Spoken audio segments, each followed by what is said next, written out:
रात का सन्नाटा जब गांव की पगडंडियों पर पसरता है तो हवा भी अपना रास्ता भूल जाती है। ये कहानी है उस सर्द रात की जब एक अनजान गांव की शादी से लौट रहे 3 मुसाफिर अपनी गाड़ी छूटने के बाद एक ऐसे स्टेशन पर आ पहुंचे जिसका नाम नक्शे पर तो था, पर आसपास के लोग उसे सिर्फ भोटिया स्टेशन कहते थे। सुमेर भाई, जरा पांव बढ़ा लो। बारात में लड़की वालों ने इतना काम करवा लिया कि अब कमर सीधी नहीं हो रही। पानी ढो ढो कर कंधे दुख गए। ये तो शुक्र है कि ये स्टेशन पास मिल गया, वरना इस कड़ाके की जारे में तो बाहर ही कुल्फी बन जाते। रे रामलाल भाई, मेरी क्या गलती है इसमें? ये मंगल पंगत से उगता तब ना, तीसरी बार कद्दू की सब्जी और रायता मांग रहा था। उसी चक्कर में अपनी 10 वाली गाड़ी निकल गई। अब इस खंडर स्टेशन पर धक्के खाने पड़ेंगे। अगली गाड़ी सीधे रात के 2:30 बजे है। अरे यार सुमेर, दावत का खाना था, कोई रोज रोज थोड़ी मिलता है। और तुमने देखा नहीं वो हलवाई जलेबी कितनी करारी उतार रहा था। मैंने कल सुबह के लिए भी अखबार में थोड़े समोसे और बालूशाही बांध लिए झोले में। रात में भूख लगेगी तो काम आएंगे। चुप करो दोनों, रात बहुत हो गई है और रास्ता सूना है। लो, आ गया स्टेशन। लेकिन ये क्या, यहाँ तो एकदम खूब अंधेरा है। एक आध पीली बत्ती टिमटिमा रही है बस, और सन्नाटा ऐसा जैसे कोई कब्रिस्तान हो। प्लेटफॉर्म का किनारा। रात के 10:45 बजे तीनों स्टेशन की सीढ़ियां चढ़कर अंदर आते हैं। प्लेटफॉर्म लगभग सूना है। बस एक पुरानी सीमेंट की बेंच पर 2 अनजान आदमी सुखिया और धर्म बैठे हैं। कोई तो है यहाँ। मुझे लगा हम ही 3 उल्लू हैं जो इस वक्त यहाँ जाग रहे हैं। तीनों चलते हुए सुखिया और धर्म के पास पहुंचते हैं। दोनों उन्हें देखकर थोड़े हैरान होते हैं और तुरंत बीड़ी जमीन पर गिराकर पैर से बुझा देते हैं। राम राम भाई, ये रात की 2:30 बजे वाली पैसेंजर गाड़ी यहीं से मिलेगी ना? ठंड बहुत है, सोचा बेंच पर बैठकर वक्त काट ले। राम राम। गाड़ी तो इसी पटरी से जाएगी, पर तुम लोग यहाँ के नहीं लगते। कहाँ से आना हुआ इतनी रात दे? हम तो पार वाले गांव से बारात में आए थे। 10 वाली गाड़ी छूट गई तो सोचे 2:30 बजे वाली पकड़ लेंगे। आप लोग भी उसी गाड़ी का इंतजार कर रहे हो क्या? चलो बढ़िया है, 5 लोग रहेंगे तो बातों बातों में 2:30 बज जाएंगे। नहीं भाई, बातों का वक्त नहीं बचा अब। हम तो अपने एक रिश्तेदार की राह देख रहे थे जो 10 वाली गाड़ी से आने वाला था, पर वो नहीं आया और अब 11 बजने वाले हैं। हम तो जा रहे हैं अपने घर, और हमारी मानो तो तुम लोग भी लौट जाओ। बारात वाले घर में ही रात काट लो। अरे क्यों लौट जाएं भाई? स्टेशन है, सरकार ने मुसाफिरों के बैठने के लिए ही बनाया है। कोई शेर चीता आ जाएगा क्या यहाँ जो हम लौट जाएं? हम तो यहीं बैठेंगे। शेर चीते से तो इंसान फिर भी लड़ ले, पर जो चीज यहाँ 11 बजे के बाद जागती है उससे कोई नहीं लड़ सकता। बाबूजी, ये स्टेशन इंसानों का नहीं है रात में। क्या मतलब? कौन जागता है यहाँ? साफ साफ बताओ भाई, पहेलियां मत बुझाओ। वो जिसे इस स्टेशन से कभी जाने नहीं दिया गया। 11 बजते ही ये स्टेशन उसका हो जाता है। उसे यहाँ कोई जिंदा इंसान बर्दाश्त नहीं है। और अगर तुम लोगों ने यहाँ कोई भी ऐसी वैसी हरकत की जिससे उसे गुस्सा आ गया, तो वो तुम्हें छोड़ेगा नहीं। पिछली बार जो बनिया यहाँ रात में रुका था, सुबह उसकी लाश भी नहीं मिली, सिर्फ उसके कपड़े मिले थे पटरियों पर। दोनों ग्रामीण बिना कोई और बात किए तेज कदमों से स्टेशन के बाहर के कच्चे और अंधेरे रास्ते की तरफ निकल जाते हैं। उनकी आहट धीरे धीरे सन्नाटे में खो जाती है। स्टेशन का सुनसान प्लेटफॉर्म रात के 10:55 बजे। ग्रामीणों के जाने के बाद वहां अजीब सी खामोशी छा जाती है। तुम्हें देखे इनके नाटक, देहाती लोग हैं। किसी ने कोई उल्टी सीधी कहानी सुना दी होगी तो मान कर बैठ गए। अरे हम किसान आदमी हैं, रात रात भर खेतों में पानी लगाते हैं। हमें तो आज तक कोई भूत नहीं मिला, सब मन का वहम है। वहम हो या सच सुमेर भाई, पर मुझे उन लोगों की आंखों में डर एकदम सच्चा लगा। और देखो तो, स्टेशन भी कैसा खंडहर हो रहा है। पटरियों के बीच में झार उगाई है, जैसे सालों से कोई गाड़ी ही ना रुकी हो यहां। रामलाल भाई, मुझे तो सच में डर लग रहा है। अचानक कितनी ठंडी हवा चलने लगी है, हड्डी तक कांप रही है मेरी। और ये बदबू कैसी है, जैसे कुछ सड़ रहा हो। चलो ना यार, वापस बारात में चलते हैं। अरे कोई कुत्ता बिल्ली मरा होगा पटरियों पे। चुपचाप बैठ जा मंगल, 2:30 बजे तक का ही तो वक्त है। इतनी दूर पैदल वापस जाएगा तो वैसे ही ठंड से मर जाएगा। अरे सुनो, कोई गाड़ी आ रही है क्या? पैसेंजर गाड़ी जल्दी आ गई क्या? ट्रेन के गुजरते ही एक बर्फीली हवा का झोंका तीनों को हिला कर रख देता है। हवा इतनी तेज है कि स्टेशन का इकलौता बल्ब जोर जोर से हिलने लगता है। ये कैसी गाड़ी थी? इसमें तो कोई बत्ती ही नहीं जल रही थी और ना ही अंदर कोई सवारी दिखी मुझे। इंजन से धुआं निकल रहा था पर आवाज एकदम खोखली थी। मालगाड़ी होगी कोई खाली। तुम लोग फालतू में घबरा रहे हो। रेलवे वालों का काम है, कुछ टेस्टिंग कर रहे होंगे। छोड़ो यार, जो भी थी। ठंड के मारे मेरे पेट में चूहे कूद रहे हैं। घबराहट में भूख और तेज लग रही है। वो अखबार वाले समोसे निकाल रहा हूं, तुम लोग भी खा लो थोड़ा, शरीर में गर्मी आएगी। हाला, एक मुझे भी दे दे। ठंडे हो गए होंगे पर भूख में सब बढ़िया लगता है। और वो बालूशाही भी निकाल ही ले। तीनों दोस्त समोसे खाने लगते हैं। सुमेर समोसा खाकर वो पुराना तेल लगा अखबार और बचा हुआ कचरा वहीं प्लेटफॉर्म के फर्श पर लापरवाही से फेंक देता है। रामलाल, अरे सुमेर, कचरा ऐसे ही फेंक दिया, कहीं किनारे कर देता। वैसे ही ये स्टेशन इतना गंदा है, ऊपर से तू और गंदा कर रहा है। अरे कौन सा यहाँ कोई आ रहा है रात के 11 बजे झाड़ू लगाने? पड़ा रहने दे, सुबह हवा से खुद ही उड़ जाएगा। वैसे समोसे में नमक कम था यार। सुमेर ने कचरा तो फेंक दिया, लेकिन उसे नहीं पता था कि उसकी ये छोटी सी गलती उस खौफनाक रात का दरवाजा खोलने वाली थी। उन गांव वालों की बात सच थी। 11 बज चुके थे और अब इस स्टेशन पर जो भी होने वाला था वो इंसानों की समझ से बहुत परे था। रात के अंधेरे में जब कोई अनजान साया आपकी तरफ पड़ता है तो दिल की धड़कनें खुद ब खुद थमने लगती हैं। सुमेर ने अनजाने में जो कचरा स्टेशन के उस सूने प्लेटफॉर्म पर फेंका था, उसने सिर्फ गंदगी नहीं फैलाई थी, उसने किसी ऐसी चीज को बुलावा दे दिया था जो बरसों से उस सन्नाटे में सो रही थी। पीली बत्ती के उस टिमटिमाते उजाले में झाड़ू की वो सरसराहट अब उनके बिल्कुल करीब आ चुकी थी। प्लेटफॉर्म का वही हिस्सा, रात के 11-15 बजे। तीनों एकदम बुत बने खड़े हैं और अंधेरे कोने की तरफ देख रहे हैं। कोहरे के बीच से एक बूढ़ा आदमी बाहर निकलता है। उसके हाथ में एक पुरानी घिसी हुई झाड़ू है। कपड़े मैले हैं, पर वो किसी भूत की तरह नहीं, बल्कि एक बहुत थके हुए इंसान की तरह लग रहा है। अरे राम राम, रामलाल भाई, मेरी तो जान ही निकल गई थी। ऐसा लगा जैसे कोई यमराज ही चला आ रहा हो धुंध में से। ये तो कोई सफाई वाले बाबा है, पर इतनी रात गए इस कड़ाके की ठंड में झाड़ू क्यों लगा रहे हैं ये? पता नहीं मंगल, रेलवे का कोई पुराना नौकर होगा, पर इसके चेहरे पर अजीब सी वीरानी है, जैसे बरसों से सोया ना हो।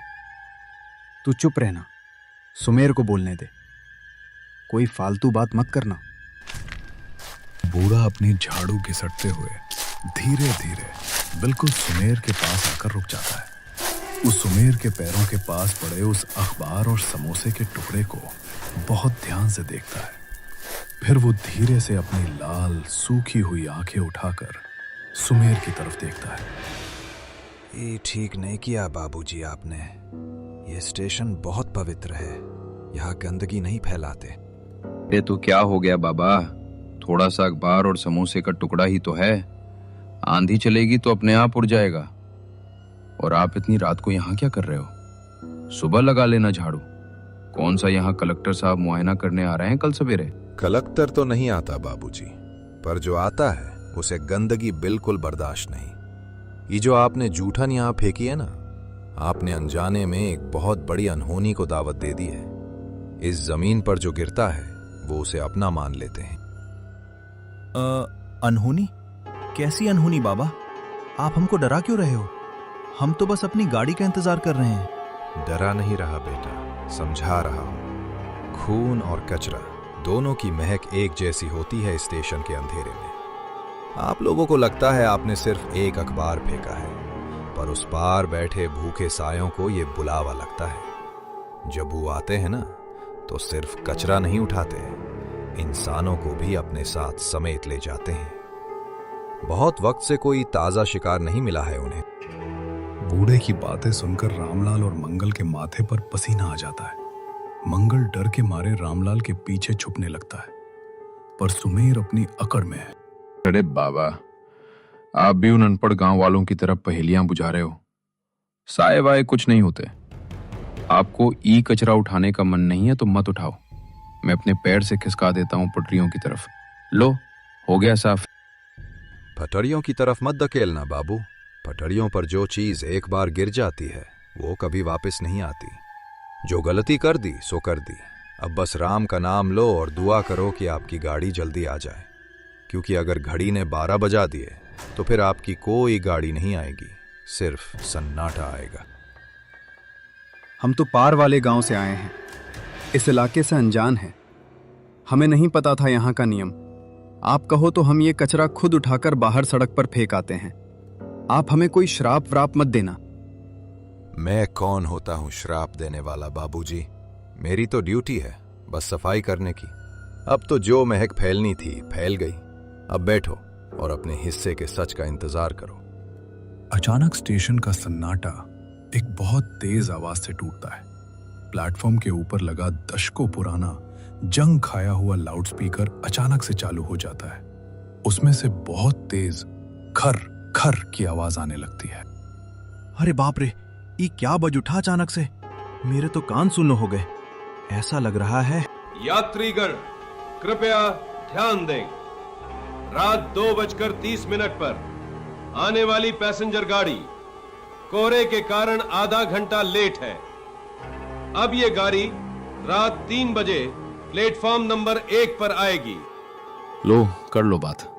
एक तो वैसे ही इतनी ठंड है, ये मनहूस स्टेशन है, ऊपर से साला गाड़ी आधा घंटा और लेट हो गई। अब 3 बजे तक यहाँ इस कोहरे में सड़ना पड़ेगा। रेलवे वालों की तो जैसे मती मारी गई है। सुमेर, तूने एक बात गौर की?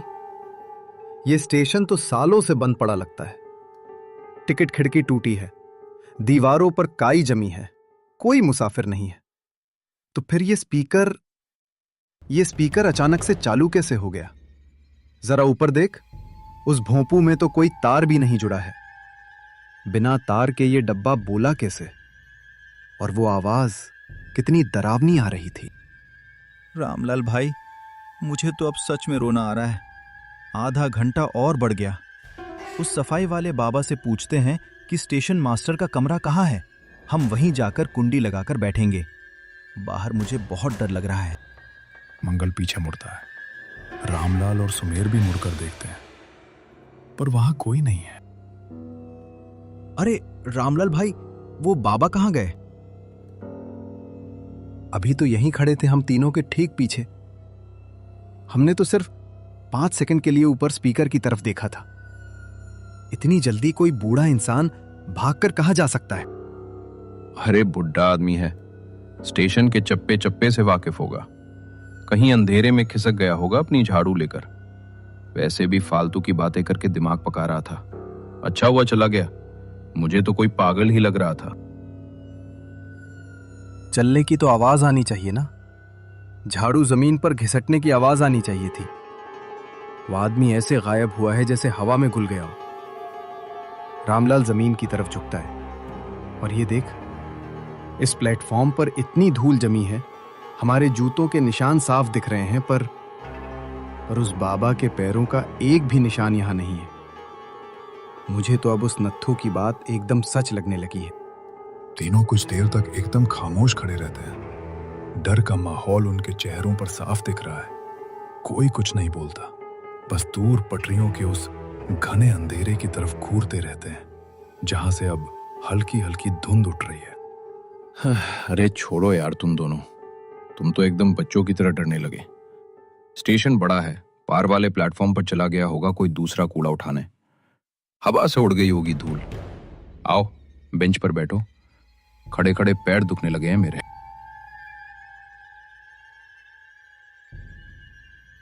सुमेर जाकर वापस सीमेंट की बेंच पर बैठ जाता है और अपने झोले से एक और समोसा निकालता है। अरे मंगल, तू भी आजा, ये समोसा खा ले, थोड़ा ध्यान बटेगा तो डर कम हो जाएगा। और रामलाल भाई, तुम भी बैठो, 3 ही तो बजने हैं, बातों बातों में कट जाएगा वक्त, कोई अनहोनी अनहोनी नहीं होने वाली। ये सब भूत प्रेत की बातें कमजोर दिल वालों का वहम होती हैं। सुमेर की बात भी कुछ कुछ सही है रामलाल भाई। हम तीनों जवान आदमी साथ में हैं, कोई क्या ही बिगाड़ लेगा हमारा। और वैसे भी अब तो बिल्कुल सन्नाटा है, मैं अभी बैठ ही जाता हूं। सुमेर और मंगल ने खुद को तसल्ली दे दी थी।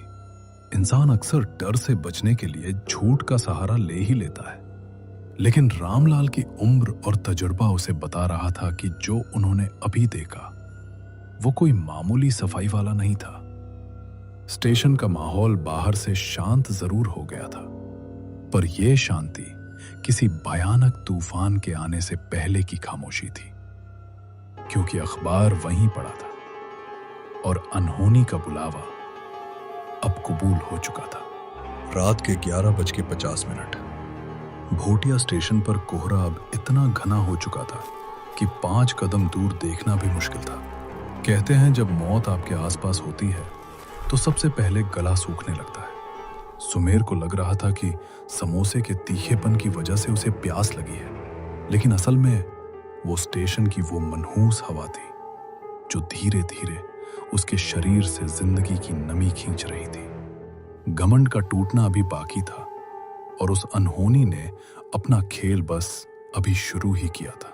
सुमेर, अरे मंगल, समोसे में आज हलवाई ने कुछ ज्यादा ही मिर्च डाल दी थी, मेरा तो एकदम गला सूख रहा है। झोले में पानी की बोतल है क्या? नहीं सुमेर भाई, बोतल तो बारात वाले घर में ही छूट गई। मैंने सोचा था ठंड का मौसम है, कहाँ प्यास लगेगी रास्ते में। यार, अब क्या करूं? गले में जैसे कांटे चुभ रहे हैं। बिना पानी के तो 3 बजे तक मेरी जान निकल जाएगी। सुमेर, रुक जा, पागल मत बन। वो कोना बिल्कुल खुप अंधेरे में है और इस स्टेशन का पानी पता नहीं कितने सालों से किसी ने नहीं पिया होगा। तू प्यास बर्दाश्त कर ले, पर वहां मत जा।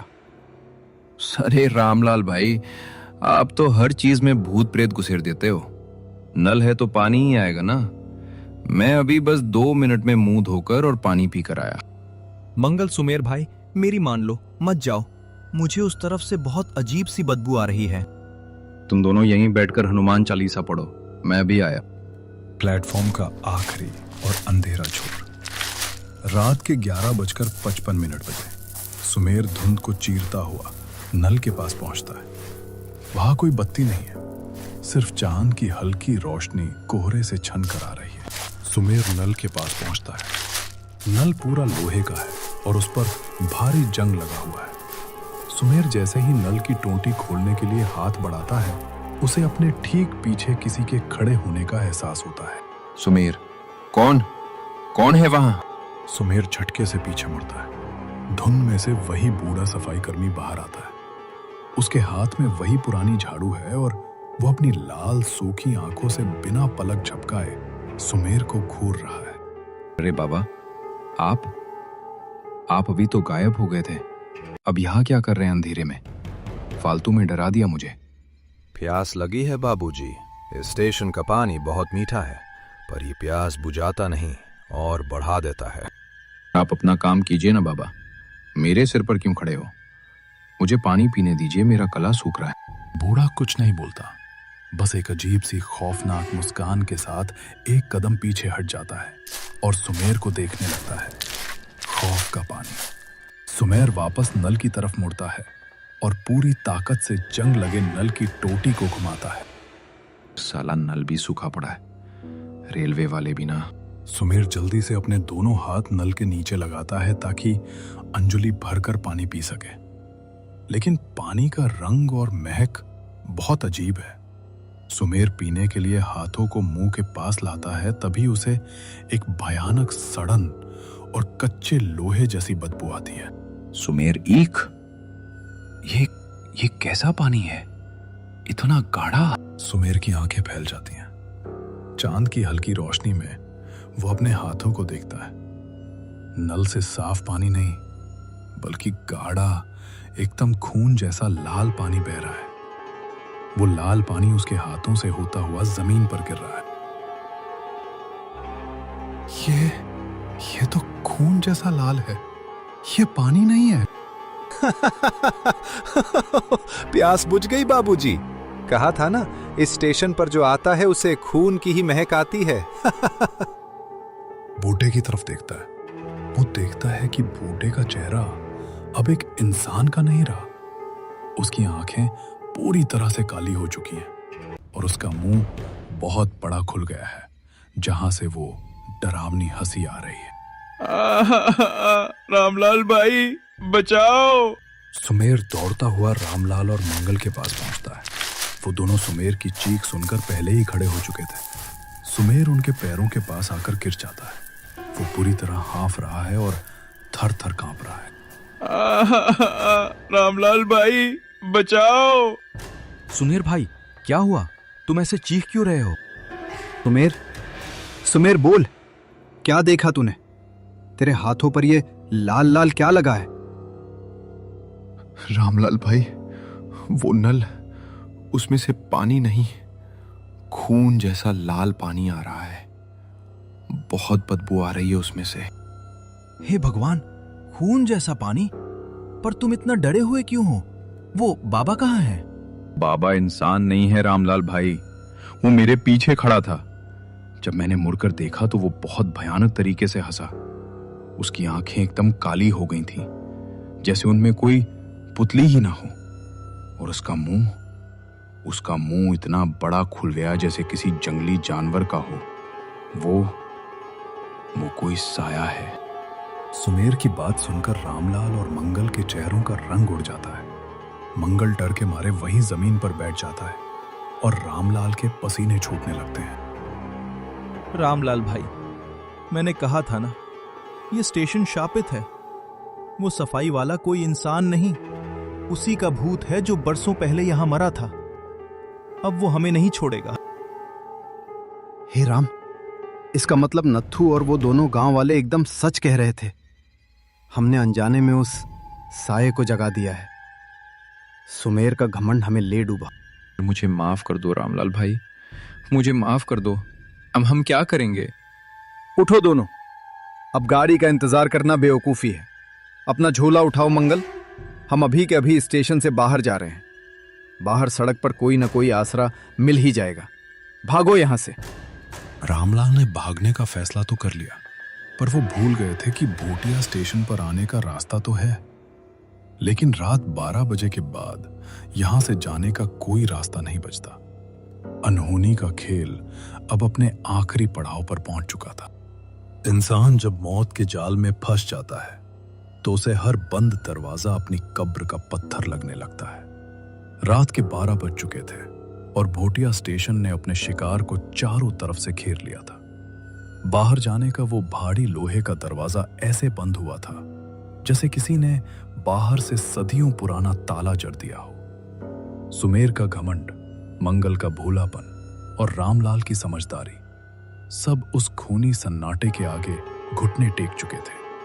अब उनके पास ना भागने का रास्ता था और ना छुपने की जगह। रामलाल, जोर लगा। सुमेर, मंगल तू भी इधर आ। ये दरवाजा कैसे भी करके खोलना होगा, वरना आज हम में से कोई जिंदा वापस नहीं जाएगा। खुलेगा रामलाल भाई। ये दरवाजा इंसानों ने नहीं बंद किया है, हमने अनहोनी को बुलावा दिया है। अब वो हमें खाकर ही मानेगा। मेरी तो छोटी छोटी बेटियां हैं रामलाल भाई, मैं मरना नहीं चाहता। मेरी गलती है, ये सब मेरी वजह से हुआ है। मैंने ही वो कचरा फेंका था। उसके हाथ, उसका वो भयानक मुंह, वो मुझे ढूंढ रहा है। रामलाल भाई, मुझे बचा लो। वो आ रहा है रामलाल भाई, झाड़ू की आवाज, वो हमारे पास आ रहा है। सुमेर जमीन पर बैठकर फूट फूट कर रोने लगता है। रामलाल भी थककर दरवाजे से टिक जा आखिरी उम्मीद। रात के 12:10 आवाज लगातार करीब आ रही है, लेकिन धुंध इतनी है कि कुछ दिखाई नहीं दे रहा।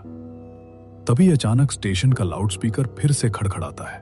उसकी सांसें तेज चल रही हैं। तभी अचानक स्टेशन का माहौल बदलने लगता है। धुंध और गहरी हो जाती है और तापमान बर्फ जैसा ठंडा हो। यात्रीगण ध्यान दें, लाइन क्लियर ना होने के कारण दिल्ली जाने वाली कालका एक्सप्रेस भोटिया स्टेशन के प्लेटफॉर्म नंबर 1 पर 10 मिनट के लिए रुक रही है। यात्री कृपया पीछे हटकर खड़े हो।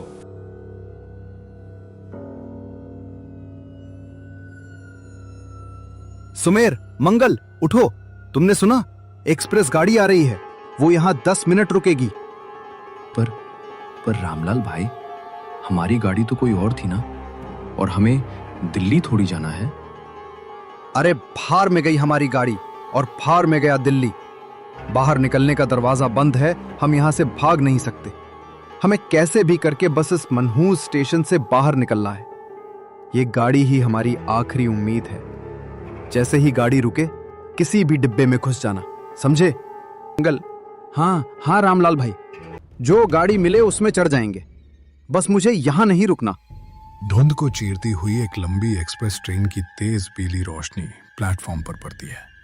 ये ट्रेन बिल्कुल असली लग रही है। झाड़ू की आवाज अचानक उस ट्रेन के शोर में दब जाती है। ट्रेन प्लेटफॉर्म पर आकर भारी आवाज के साथ रुकती है। रामलाल, जल्दी करो, डिब्बे का दरवाजा पकड़ो। सुमेर, मंगल, जल्दी चढ़ो।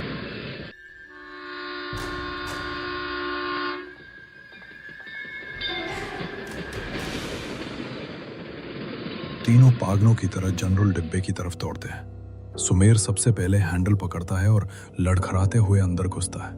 उसके पीछे मंगल अपना झोला खींचते हुए चढ़ता है और आखिर में रामलाल अंदर छलांग लगाता है।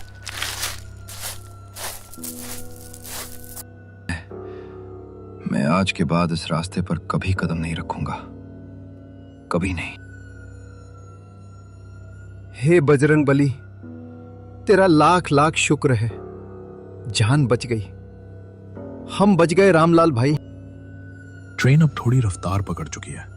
सुमेर हिम्मत करके डिब्बे की खिड़की के पास जाता है और बाहर प्लेटफॉर्म की तरफ देखता है कि क्या वो साया चला गया। जा रहे हो बाबूजी, मेरा स्टेशन गंदा करके जा रहे हो? भोटिया स्टेशन तो पीछे छूट गया, लेकिन जो खौफ सुमेर ने अपनी आंखों से देखा, वो शायद ताउम्र उसका पीछा नहीं छोड़ेगा। कहते हैं कुछ जगहें इंसानों के लिए नहीं होती, और अगर आप वहां कोई निशानी छोड़ा है तो वो जगह आपको कभी भूलती नहीं। कौन जानता है, अगली बार जब कोई अनजान मुसाफिर उस प्लेटफॉर्म पर कूड़ा फेंकेगा तो वो खूनी झाड़ू फिर से चलेगी।